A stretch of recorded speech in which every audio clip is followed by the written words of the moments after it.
Welcome to Akagera National Park. The logo is Discover the Diversity. It is so rich within a small pocket of land. We've got the lakes, we've got the hills, we've got the diversity of wildlife. This is one of the most beautiful parks in the region. The park had its 80th anniversary last year in 2014.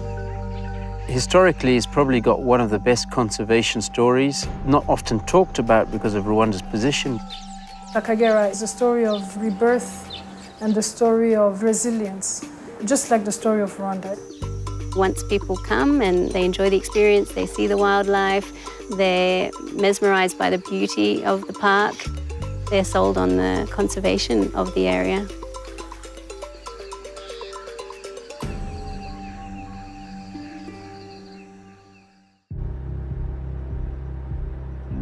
Akagera National Park was created in 1934. It's one of the oldest parks in the region. Historically, Akagera was 3 times the size now. It was very large and it was very wide also that time. Historically, Akagera was a Big 5 park. Lion, buffalo, all that species was intact. It was there at that time. It's had a turbulent history with many ups and downs in tourism, in wildlife poaching. The park was basically established as a purely conservation zone. It wasn't even promoting tourism. But legitimately, over time, the park needed to introduce the operations of tourism and built 2 lodges, and then also allowed for day tourism to travel through the park. Unfortunately, due to human-wildlife conflict, animal numbers significantly went down. In 1957 and 58, 6 black rhinos were translocated from Tanzania into Akagera National Park. It was also probably one of the first black rhino movements anywhere in conservation. In 1975, 26 young elephants, all under the age of 2, were brought to Akagera from another part of Rwanda, which was not protected. They were brought to Akagera to repopulate the park because elephants had ceased to exist here in around the 60s, and they formed the basis of the elephant population that we have in Akagera today. But also there's been other introductions of giraffe into the park. 7 were a gift from Kenya to the park, and now we have over 40. All those practices of moving game were practiced very early on in Akagera's history. Rwanda has a huge history. It goes even further back than 20 years, but the genocide is 20 years ago as of this year. Since Akagera National Park was created in 1934, it was a better and well-managed park until the coming of 1994 Rwandan genocide. Rwanda is a small country. Akagera was 10% of the country at that time. A lot of returnees coming back from exile, they needed somewhere to graze their cattle, so they moved into Akagera. It was a lack of options on their part, but unfortunately the park also suffered from that. After the returnees came, there wasn't a system to separate the park and the people. Lions killed cows, and in exchange, the owners killed lions, and that's how lions came extinct in this park. There were more than 300 lions, but as I speak now, there's no single lion. Because of the human-wildlife conflict, black rhino was also wiped out. The government was able to come back from that, was able to move people into 2/3 of the park and keep 1/3 of the park, which is still a viable size for a park. But it did take a big downward turn, and we're still dealing with some of the consequences from that now. But as of 2010, there was enough of a stock to regenerate once we've got the law enforcement and security within the park. So Akagera's history is Rwanda's history, It's not as devastating as the human loss, but also the wildlife loss was also quite big too. Akagera is a case study of us doing positive work. It was dire, it was going on the downhill slope, but we've managed to turn it around. The key animal numbers were still here to regenerate, and the government, as I said, supported us in regenerating the park. It's a great story of conservation that has been achieved with our other parks, but Akagera has impressed, I think, Rwandans in general. In the last 5 years, tourism has increased tremendously, from around 12,000 people in 2010 to over 28,000 people in 2014. Ever since I was a young boy, my parents used to take me to Africa quite some times, and I guess I got infected by the wanting to visit the parks in Africa disease. So I go here on quite a regular basis.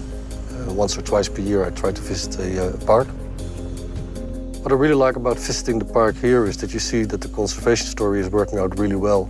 If you would visit it year after year after year, you would see that the number and diversity of animals in the park is increasing at a fantastic rate, and that's truly heartwarming. We have plans to bring lion and black rhino back to Akagera, which will make it a Big Five park again. And then it will be the only Big Five park in Africa that also has shoebill, which is something pretty special. In 2014, 53% of the visitors of Akagera National Park were Rwandans. That is a bit unique in Africa. It's a park benefit Rwandans, and they owe it their whole support. Specific to Rwanda, it's the most densely populated country within Africa. The population on the periphery of the park is huge.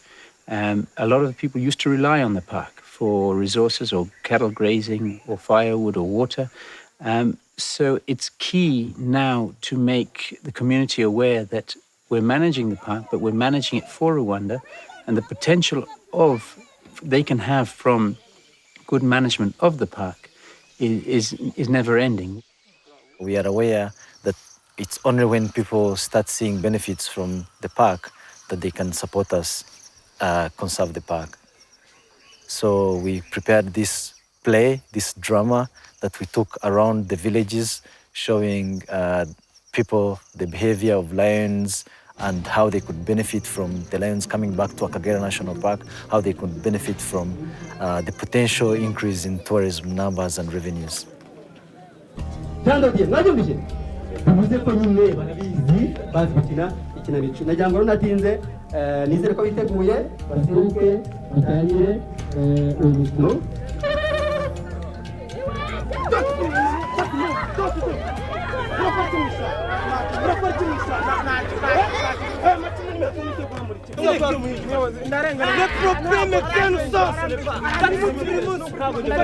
We are teaching community to protect the park, avoiding the illegal activities. Without the support of the community, the work that we're doing inside the park is not sustainable. You need to have the buy-in from the people living on the park boundary. The defense project was initiated in 2012 by the government of Rwanda after realizing that there was no other solution to the problem of human-wildlife conflicts around Akagera National Park. It was huge, which is actually why even the lions went extinct, because the communities poisoned them after they were eating their cattle. We are trying to open this area so that we can try and push the remaining animals.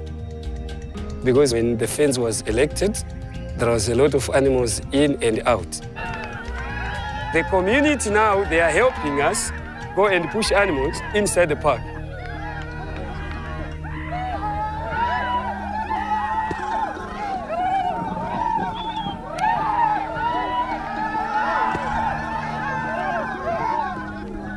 Ever since the fence was completed in 2013, there has been a significant reduction of cases of human-wildlife conflicts, and people in the communities are happy. They can now harvest their crops, and they are very thankful to the initiative. The beekeeping initiative is something that Akagera Management Company is trying to promote within the communities surrounding Akagera National Park as an alternative livelihood project. Akagera National Park has lots of woody species, trees that are very suitable for producing pollen that the bees like. Back in 2013, Akagera Management Company bought 22 modern beehives and gave them to the cooperative. And by January 2014, they have been able to harvest 365 kilograms of honey. Iterambere twagiye tugeramo nk'uko mugenzi wanjye yabivuze, twabashije kugenda twiteza imbere, tubasha kubaka amazu bamwe tutari dufite, tubasha kugenda twiteza imbere mu bintu by'ibinyabiziga, ndavuga ubwo nka moto.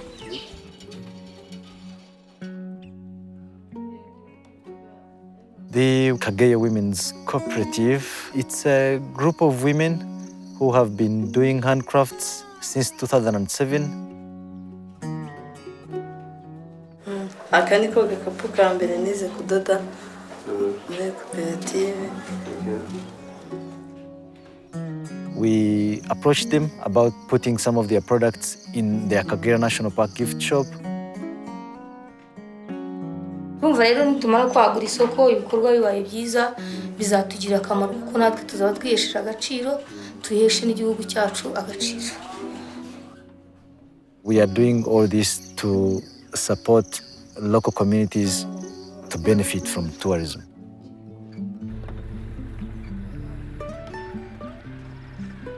Pariki y'Akagera ku Gatindo, we nahigaga mu pariki y'Akagera, inyamaswa twakunda kwica habagamo imbogo. Kubireka habaye mobilisation y'abantu baraza baratwigisha, batwigisha twumva ko ibyo turimo atari byiza. Barabashize imyaka igera kuri 20, bashize igihe kinini. Twibumbira muri koperative, dukorera hamwe, batwigisha gucuruza amatungo, tubona imboga zo kurya. Cyakagera yatugiriye nyine tumaze kubona ko ibyo twangizaga atari byiza, yaradusuye, iradufasha, iduha inkunga yo kubona aho dukorera. The more the people see the park as a source of sustainable income and livelihood opportunities, then they will become our best supporters and advocates for keeping Akagera as a safe refuge for wildlife.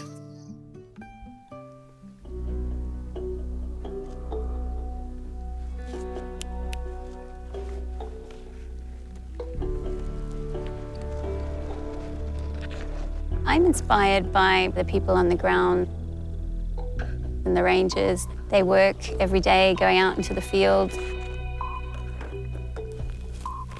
Literally every day they're putting their life at risk. First, to conserve the animal that probably would knock them over anyway, but also to protect that animal from poaching, be it subsistence or commercial poaching. And when we talk of poaching, we're not only talking of animals, we're talking of timber, fishing, illegal trespassing. Dukora aka kazi ariko nubwo tugakora kari muri risk, tugakora tugakunze kandi n'ingaruka duhura nazo kenshi tumaje kumenya uburyo tuzitwaramo. Previously, Akagera National Park has been facing a number of challenges, but since 2010, with the coming of Akagera Management Company, there is a very good improvement. The numbers of animals poached, it dropped from around 180 to 20. Others like snares, 2012, we collected around 2,000, but 2014, it went down to 500. And also arrests, 2012, the numbers went high up to 180. 2013, it dropped to 90. And last year, 2014, it dropped to 20.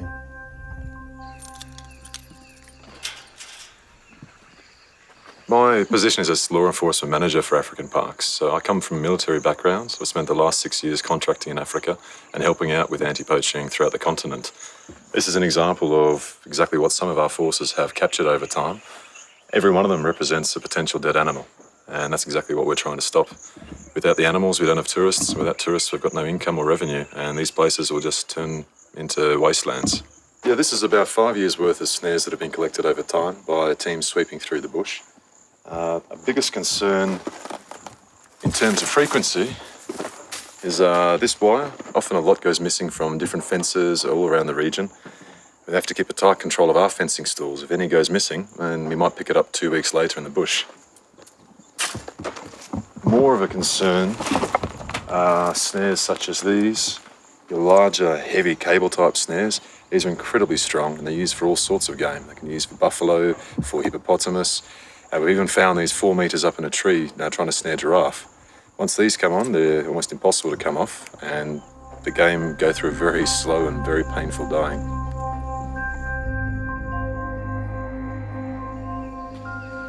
With the kind of momentum that we are having, I think to even go further low, because we are determined to protect this park, we are determined to make it better, to make it a better park. Akagera National Park is managed in partnership by the Rwanda Development Board, which is the Rwandan government, and African Parks, which is a conservation not-for-profit organisation. They joined together to form Akagera Management Company, which is responsible for the total management of Akagera National Park. The government invited African Parks Network in 2009 basically to revive, restore the stability of Akagera, bring it back to its former glory of where it used to have all the variety of game, reduce poaching, but also increase tourism, which is Rwanda's key income generator for the time being. In the past 5 years, Akagera has gone through a lot of changes under the partnership between African Parks and the Rwanda Development Board. We have built a lot of new structures, renovated existing structures, including a new reception and day visitor centre, Ruzizi Tented Lodge, new offices, staff housing, renovation of ranger posts, a lot of development on the road network to improve existing roads and expand with new roads. We've seen a huge increase in tourism over the past 5 years. Some of that is to do with the development of Ruzizi Tented Lodge. It's a park-operated lodge where 100% of the profits go back into the management of the park, which in total has seen almost 300% increase in the past 5 years. Ruzizi Tented Lodge is the only tented lodge within Rwanda. It is on the lakeshore of Lake Ihema. It brings a totally different experience by waking up to the birds in the morning, you have the hippos in the evening, and then you also have the good service of the staff. It's entirely run on solar, and being in a tent, you feel really close to nature. So I think people appreciate that.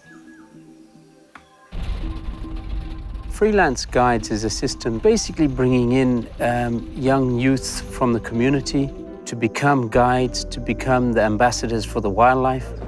Because we were born from around this park, we saw that it is important to conserve, but we didn't have a way to come and conserve in the park. I'm proud to be a guide in Akagera National Park as a freelance.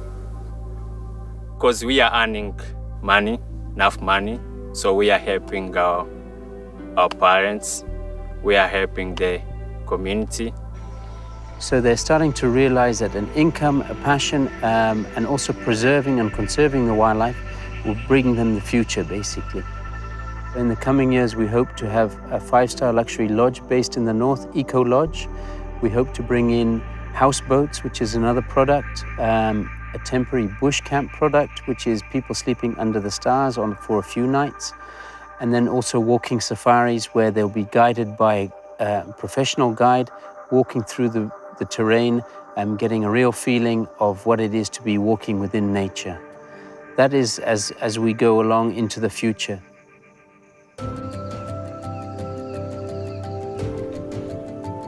If nothing is done, these places probably won't exist in 20 years' time. There probably wouldn't be any animals left, and there'd probably be a lot of people in the parks. It's not just Rwanda, it's all the world. Conservation is important for everybody, for everyone.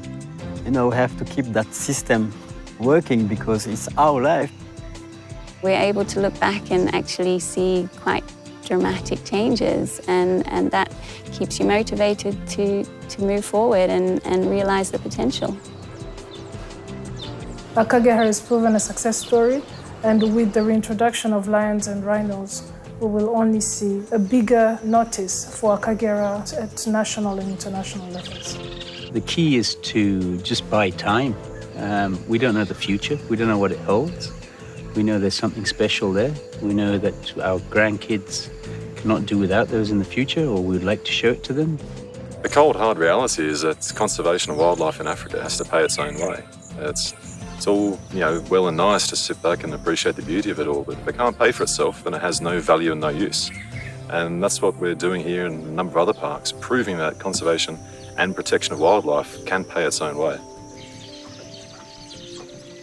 My vision for Akagera is to see it self-sustainable, to see it earning enough tourism revenue to support itself, to see a lot of visitors enjoying the park, to have a range of accommodation options, various activities, to have the Big Five here.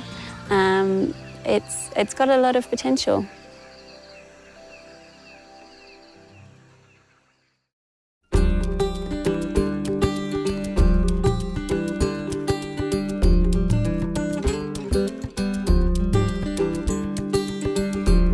Amavu n'amavuko y'umuhanzi Popo muri Gandi. Navukiye mu Burundi igatara ka Kayanza, urira mu Ngagara i Bujumbura.